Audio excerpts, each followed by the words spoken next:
दोस्तों, आप सभी के लिए एबनॉर्मल साइकोलॉजी से संबंधित एक महत्वपूर्ण टॉपिक को लाया है, जो कि क्या हम लोग आज देखने जा रहे हैं। डिसऑर्डर के ये दूसरा पॉइंट को देखने जा रहे हैं, जो कि है मनोविच्छेदी आत्मविस्मृति, जिसे क्या कहते हैं, डिसोसिएटिव फ्यूग कहते हैं। पहले इसका जो नाम था मनोजनिक आत्मविस्मृति, साइकोजेनिक फ्यूग कहा जाता था। तो आखिर जो ये हम लोग पढ़ रहे हैं, मनोविच्छेदी आत्मविस्मृति के बारे में जानेंगे। तो इसमें व्यक्ति में स्मृति लोप के लक्षण तो पाए ही जाते हैं, साथ ही साथ वह अपने घर या सामान्य निवास स्थान छोड़कर अचानक एवं अप्रत्याशित ढंग से दूर चला जाता है और वह वहाँ नया काम, नया नाम बताकर एक नई जिंदगी की शुरुआत करता है। कई दिन, महीना या फिर कभी कभी साल बीत जाने के बाद भी रोगी अचानक अपने आप को नया जगह में पाकर आश्चर्यचकित रह जाता है और फिर वह नई जिंदगी के बारे में सब कुछ भूल जाता है। उसे यह भी समझ में नहीं आता है कि वह किस तरह से यहाँ आया था और क्यों आया था।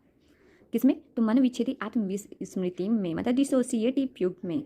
अध्ययन से यह भी स्पष्ट हुआ है कि जो मनोविच्छेदी आत्मविस्मृति की जो शुरुआत किसी न किसी ऐसी घटना के बाद होती है जिससे व्यक्ति को काफ़ी अधिक या तीव्र मात्रा में मानसिक आघात लगा हो।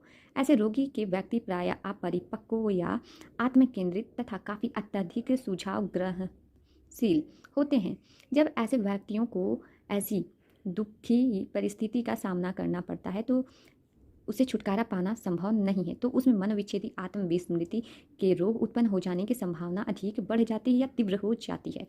प्रायः ऐसे रोगियों में उन दुख परिस्थितियों से उत्पन्न होने की संभावना अधिक बढ़ जाती है। किसमें? तो मनोविच्छेदी आत्मविस्मृति में प्रायः ऐसा भी देखा जाता है कि ऐसे व्यक्तियों में उन दुखद परिस्थितियों से उत्पन्न अनुभूतियों को भूल जाने की चेतन इच्छा एवं उस परिस्थितियों से दूर हट जाने की इच्छा भी होती है, परंतु कब व्यक्ति जो होता है यह समाधान सामान्य नहीं होता है। तनावपूर्ण परिस्थिति या दुखद परिस्थिति इतना अधिक असहनीय हो जाता है कि वे अपने व्यक्तित्व के संबंधित पहलू एवं उससे इच्छाओं को दमित कर देता है। किसमें? तो डिसोसिएटिव फ्यूग में। यही दमित कुछ समय बीतने पर मनोविच्छेदी आत्मविस्मृति का कारण बन जाता है। ऑलिन एंड, जैसे कि आप लोग मनोविज्ञानी का नाम देख रहे हैं, ओनिल एंड कैम्पलर 1969 के अनुसार मनोवैज्ञानिक जो है आत्मविस्मृति काफ़ी चयनात्मक होता है और उसका संबंध सिर्फ उन घटनाओं एवं सामग्रियों से होता है जो असहनीय होती हैं तथा आत्मक्रियाओं को भी ठीक ढंग से करता है। अध्ययनों से यह भी स्पष्ट हुआ है कि सामान्य जनसंख्या का करीब 0.2% लोगों में ही इस तरह का रोग पाया जाता है। स्पष्टतः इस तरह के रोग का प्रचलन काफ़ी कम है। तो इसी प्रकार से हम लोग आज डिसोसिएटिव फ्यूग को देखें। हम लोग चौथा पॉइंट को हम लोग देखने जा रहे हैं। तो यह देख रहे हैं कि इसमें बताया गया व्यक्तित्व लोप विकृति के बारे में, डीपर्सनलाइजेशन डिसऑर्डर के बारे में। इसमें क्या कहता है? इसमें कहा गया है कि व्यक्तित्व लोप विकृति एक ऐसी विकृति है जिसमें व्यक्ति का आत्म, मतलब सेल्फ का प्रत्यक्षण या अनुभव इस हद तक बदला रहता है कि उससे पृथक कारण का भाव उत्पन्न होता है। व्यक्ति अपने आप को यंत्रवत चलाने वाला प्राणी समझने लगता है। उससे यह महसूस होता है कि वह स्वप्न की दुनिया में रह रहा है। उसे अनुभव होता है कि वह अपनी ही मानसिक प्रक्रियाओं एवं शारीरिक प्रक्रियाओं का एक बाहरी परीक्षक बनकर उसका परीक्षण कर रहा है।